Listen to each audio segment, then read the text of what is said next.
Israeli and Lebanese senior military officials sat down for a meeting on their shared border, chaired by the commander of the UN interim force in Lebanon. Discussed at the sit-down was a series of violations in recent months of the Blue Line, separating Israel and Lebanon. Both Israel and Lebanon's Hezbollah have turned up their rhetoric recently. I warn Hezbollah and Nasrallah not to make a mistake.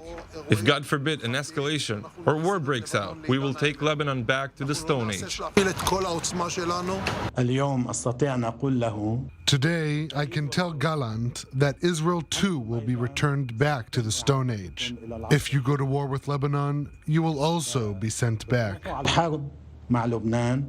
Through border scuffles, the deployment of tents inside Israeli territory and military training exercises, Hezbollah appears to be signalling it is willing to fight. It is doing this overtly by deploying its premier Radwan force to patrol the border and covertly through the NGO Green Without Borders. On Wednesday, the United States sanctioned this organization, accusing it of acting as a front and a reconnaissance screen against Israel. The United States rejects Hezbollah's cynical efforts to cloak its destabilizing terrorist activities with false environmentalism, a US official said of the NGO. Hezbollah has been attempting in the past few years, specifically since 2021, to change the rules of engagement with Israel.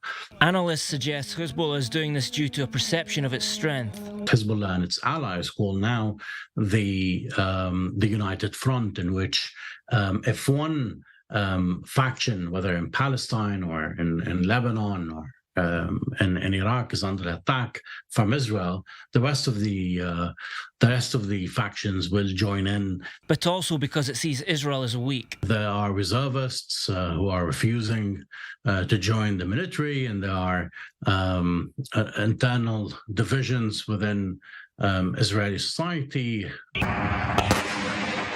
It's been 17 years since Israel and Hezbollah last went to war, a conflict that killed 165 Israelis and over 1,000 Lebanese. If cooler heads don't prevail, such a scenario could repeat itself.